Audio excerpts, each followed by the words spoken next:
Hello friends, आपका स्वागत है एजुकेशन अड्डा पे। अगर आपने सब्सक्राइब नहीं किया मेरे चैनल को तो आप सब्सक्राइब कर सकते हैं मेरे एजुकेशन अड्डा चैनल को। और बेसिकली आप मुझे अनअकैडमी में भी फॉलो कर सकते हैं। अनअकैडमी मेरा लिंक दिया हुआ है फैज़ अहमद 707। अगर आप किसी भी कोर्स को परचेस करना चाहते हैं तो 10% डिस्काउंट लेते हुए आप इस कोड को यूज़ कर सकते हैं जो कि फैज़ अहमद 707 है। बेसिकली मैं अनअकैडमी में एसएससी बैंकिंग और जेपीएससी से रिलेटेड बहुत सारे कोर्स कराता हूँ। एसएससी में मैं मैथ्स और रीजनिंग, बैंकिंग का भी मैथ्स और रीजनिंग, और जेपीएससी में झारखंड और बहुत सारे कोर्स, बहुत सारे टॉपिक पर मैं यहाँ पर डिस्कस करता हूँ। अनअकैडमी में आप जाकर के यहाँ पर बॉक्स पैटर्न से रिलेटेड भी देख सकते हैं। आप झारखंड में प्रीवियस ईयर के क्वेश्चन मैंने डिस्कस किए हैं और भी मैं यहाँ पर क्वेश्चन डिस्कस किया हूँ और बहुत सारे कुछ करवाया हूँ। तो आज का क्लास मैं स्टार्ट करने वाला हूँ। आप यहाँ पर देख सकते हैं कि आज का क्लास में हम लोग क्या करने वाले हैं। तो आज के क्लास में हम लोग पढ़ने वाले हैं यहाँ पर जो एसएससी के एग्ज़ाम में बहुत सारे क्वेश्चन यहाँ पर दिए जाते हैं और बहुत सारे लड़के जो रहते हैं यहाँ पर क्वेश्चन को सॉल्व नहीं कर पाते हैं। तो मैं आपको यहाँ पर क्वेश्चन के रिलेटेड बहुत सारे ट्रिक को यहाँ पर डिस्कस करने वाला हूँ। तो बहुत सारे ट्रिक्स में यहाँ पर डिस्कस करने वाला हूँ। तो आप यहाँ पर देख सकते हैं कि हाँ, यहाँ पर किस पैटर्न से मैं यहाँ पर क्या क्या क्वेश्चन को डिस्कस करूँगा, तो आप देख सकते हैं। तो अब देखिए यहाँ पर मैं क्या आपको डिस्कस करने वाला। यहाँ पर सबसे पहले हम लोग क्वेश्चन को यहाँ पर गौर करते हैं। तो क्वेश्चन को अगर हम लोग देखना चाहते हैं तो यहाँ पर 14, 17 और 961 यहाँ पर दिया हुआ है। तो सबसे पहले हमारा फोकस जाता है ये बड़े वाले डिजिट पे। बड़े वाले डिजिट पे हमारा ट्रिक ये है कि बड़े वाले डिजिट को हम लोग यहाँ पर गौर से देखेंगे। तो बड़े वाले डिजिट को अब हम लोग यहाँ पर देखते हैं। तो यहाँ पर देखते हैं 961 किसी न किसी का स्क्वायर है, किसी न किसी का ये स्क्वायर है। यहाँ पर सबसे पहले हम नोट कर लिए। तो अब इसका जो भी आंसर रहेगा वो स्क्वायर से ही रिलेटेड रहेगा। तो यहाँ पर 729 आपका 27 का स्क्वायर हो जाता है। ये किसी का स्क्वायर नहीं है तो इसे हम लोग चेक नहीं करेंगे। यहाँ पर भी किसी का स्क्वायर नहीं, इसे भी चेक नहीं करेंगे। और ये 1024 आपका 32 का स्क्वायर हो जाता है तो इसको भी हम लोग चेक करेंगे। अब देखते हैं कि ये 931 जो है वो 961 जो है वो 961 किसका स्क्वायर है। सबसे पहले 961 अगर स्क्वायर देखते हैं तो वो आपका 31 का स्क्वायर हो जाता है। जब 31 का स्क्वायर है तो यहाँ पर 31 आया तो कैसे आया। तो यहाँ पर हम लोग देखते हैं दो नंबर वहाँ पर दिया हुआ था, 14 और 17 दिया हुआ था। जब ये दोनों नंबर को हम लोग जोड़ते हैं, ये दोनों नंबर को अगर हम लोग जोड़ देते हैं तो वो मेरा कितना निकल जाता है, 31 निकल जाता है। अब इसी टाइप से हम लोग दोनों नंबर को जोड़ के देखेंगे क्या वो 729 के नज़दीक आता है कि नहीं आता है। तो यहाँ पर हम लोग देखते हैं क्या चीज़ कि ये 11 + 12 दिया हुआ था। 11 + 12 देखते हैं तो कितना निकलता है, 23 निकलता है। तो 23 का अगर हम लोग स्क्वायर करते हैं, 23 का स्क्वायर करते हैं तो कितना आ जाता है, 529 आ जाता है। तो बेसिकली आपको मालूम चल गया कि हम लोग कैसे क्या करते हैं। अब यहाँ पर सेकंड वाले जो ऑप्शन था, लास्ट वाला जो था, उसको हम लोग चेक करते हैं। यहाँ पर हम लोग देखते हैं क्या चीज़, 13 + 19। 13 प्लस अगर 19 करते हैं तो हम लोग का कितना निकल जाता है, तो 32 निकल जाता है। अब आप लोग महज बेहतर जानते हो कि 32 का अगर स्क्वायर हम लोग करते हैं तो वो 1024 निकल जाता है।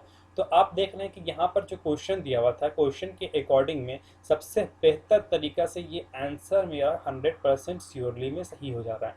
तो हम लोग बोल सकते हैं कि ये वाला जो आंसर है वो हमारा करेक्ट है। ठीक, आपको कुछ दिक्कत नहीं हुआ होगा। अब देखिए, अब जो भी चीज़ है वो यहाँ पर मैं आपको बता देता हूँ। यहाँ पर एक बेसिकली चीज़ जानने का ज़रूरत ये है कि कुछ भी अगर स्क्वायर के टर्म में आता है तो आप इतना जान लो कि अगर आपके पास एक नंबर है, ये एक नंबर आपके पास दिया हुआ है,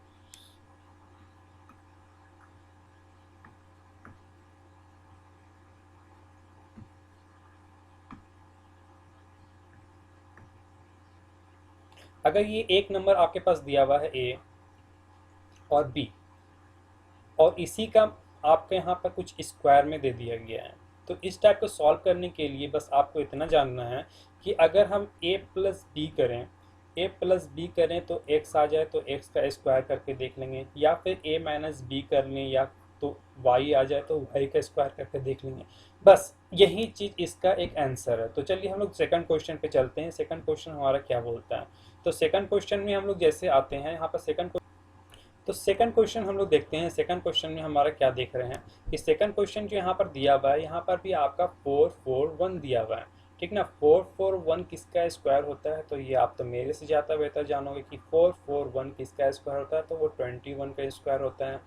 ये आप जान रहे हो। अब स्क्वायर के टर्म में आ गया तो मैं आपको पहले ही बता चुका हूँ कि स्क्वायर के टर्म में अगर आ गया तो स्क्वायर वाले ही को सबसे पहले जज करना है। तो अगर आप जज करना चाहोगे तो 1024 आपके पास आता है। अब 1024 आ गया, ये 480 जो है वो आपका स्क्वायर के टर्म में नहीं है और 324 स्क्वायर में है, और ये 630 भी किसी का स्क्वायर में नहीं आता। तो ये हम लोग कैंसिल आउट कर दिए। अब हमारे पास सिर्फ दो ही ऑप्शन है। तो अब हम लोग देखते हैं कि ये 441 जो है 441 ये कैसे आया। तो यहाँ पर हम देख सकते हैं क्या चीज़ की, ये 45 दिया हुआ, 45 के साथ हमारा 24 दिया हुआ। तो इसको हम लोग अगर माइनस करते हैं तो कितना आ जाएगा, हमारे पास 21 आ जाएगा।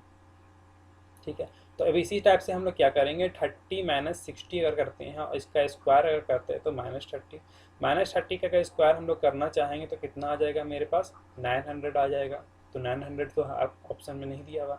अब 35 हमारे पास है और 35 माइनस 17 अगर हम करना चाहते हैं, 35 माइनस 17 तो ये मेरे पास कितना आ जाएगा, तो 18 आ जाएगा। अब 18 का अगर स्क्वायर हम करते हैं तो वो कितना आ जाता है आपका 324। तो ये वाले ऑप्शन जो हैं वो आपके ज़्यादा ही करेक्ट हो रहे हैं। तो इसके लिए ये वाला आपका जो है ये आपका करेक्ट आंसर हो गया। ये बेसिकली मैं जो भी क्वेश्चन आपको सॉल्व कर रहा हूँ ये एसएससी के सीजीएल का, सीखना सीजीएल का मार्च में जो एग्ज़ाम हुआ है, मार्च में जो एग्ज़ाम हुआ वो आपका 2020 का जो मार्च में एग्ज़ाम हुआ है उसका मैं यहाँ पर क्वेश्चन आपको डिस्कस कर रहा हूँ। मेरा बेसिकली पढ़ाने का यही तरीका है कि अगर आप जो भी चीज़ पढ़ रहे हो वो एग्ज़ाम से रिलेटेड रहना चाहिए और एग्ज़ाम में आप कैसे जल्दी फाइंड आउट कर सकते हो उसके बारे में। अब चलिए इसी टाइप से मैं आपको दूसरे टॉपिक मतलब कि नेक्स्ट क्वेश्चन पे आते हूँ। तो नेक्स्ट क्वेश्चन में भी यहाँ पर हम लोग देख सकते हैं कि यहाँ पर क्या दिया हुआ है आपका। तो यहाँ पर हम लोग देख सकते हैं कि यहाँ पर क्वेश्चन मेरा दिया हुआ है 14, 18 और 277। यहाँ पर कोई भी स्क्वायर का टर्म नहीं है। जब स्क्वायर का टर्म नहीं तो हम लोग सबसे पहले फाइंड आउट करेंगे क्या चीज़ कि इसको हम लोग कैसे सॉल्व करना है। तो सॉल्व करने के लिए हम लोग क्या करेंगे कि यहाँ पर सबसे पहले देख रहे हैं 14, 18 दिया हुआ है। तो अब हम लोग सॉल्व कैसे करेंगे तो उसके बारे में हम लोग जानते हैं। तो देखिए सॉल्व करने के लिए हम लोग क्या करेंगे, यहाँ पर जो 14 दिया हुआ है तो 14 जो दिया हुआ है 14 का सबसे पहले हम लोग स्क्वायर करेंगे और ये जो 18 दिया हुआ है 18 को स्क्वायर ना करने से पहले इसको हम लोग डिवाइड करेंगे 2 से और उसके बाद स्क्वायर करेंगे, तब जा कर के देखें कि ये 277 आ रहा है कि नहीं आ रहा है। ठीक है, अब इसी टाइप से हम दूसरे भी ऑप्शन को चेक करेंगे। तो सबसे पहले हम 14 का स्क्वायर करते हैं। 14 का स्क्वायर करने के बाद यहाँ पर हम लोग माइनस करते हैं। तो 14 का स्क्वायर अगर हम लोग करते हैं तो 196 आ गया, प्लस 9 का स्क्वायर अगर करते हैं तो वो आपका 81 हो गया। अब इक्वल टू ऐड करते हैं तो 277 आ जा रहा है। तो ये 277 आपका कैसे आया ये आपको मालूम चल गया। अब इसी टाइप से हम लोग फाइंड आउट करेंगे कि हाँ अब नेक्स्ट टर्म में हमारा क्या आंसर हो सकता है। तो अगर हम 12 का स्क्वायर करते हैं तो 12 का स्क्वायर मेरा कितना हो जाएगा, तो 144 हो जाएगा। प्लस ये वाले ऑप्शन को हम लोग चेक कर रहे हैं, 12 का स्क्वायर करते हैं तो 144 हो गया और 16 का स्क्वायर करते हैं, फिर उसके बाद हम लोग 16 का स्क्वायर करेंगे। 16 का स्क्वायर अगर हम करते हैं तो यहाँ पर मेरा 256 आता है। ठीक ना, 256 यहाँ पर आ जाता है मेरा 256। अब 16 का स्क्वायर, अब दोनों को ऐड करते हैं तो कितना निकल जाएगा, ये हमारे पास 400 आ जाता है। तो ये 400 यहाँ पर ऑप्शन में दिया हुआ नहीं है। अब हम लोग सेकंड ऑप्शन को चेक करते हैं। सेकंड ऑप्शन में हमारा क्या चीज़ है, 20 का स्क्वायर अगर हम लोग करते हैं तो ये कितना हो जाएगा, 400 हो जाएगा। अब 20 तो प्लस करना पड़ेगा और 22 का हाफ करते हैं, 22 का अगर हम हाफ करते हैं तो 11 निकलता है और 11 का स्क्वायर 121 होता है। अब दोनों को ऐड करते हैं तो कितना निकल जाएगा, 521। तो ये जो आपका है ऑप्शन नंबर सेकंड, तो ये आपका करेक्ट हो जा रहा है। तो देखिए एसएससी किस टाइप से आपसे एग्जाम में क्वेश्चन एनालाइज करता है। तो सबसे पहले मैं आज की क्लास में आपको स्क्वायर से रिलेटेड सारे क्वेश्चन को डिस्कस कर दिया हूँ। अब नेक्स्ट क्लास में मैं आपको इससे ही बेहतर आपको सजेस्ट करूँगा कि कैसे वो क्या काम करना है। चलिए ठीक है, फिर इसके लिए आपका बहुत बहुत शुक्रिया। आप मुझे अनअकैडमी में फॉलो कर सकते हैं और एजुकेशन अड्डा में भी फॉलो कर सकते हैं, सब्सक्राइब कर सकते हैं। उसके लिए थैंक यू।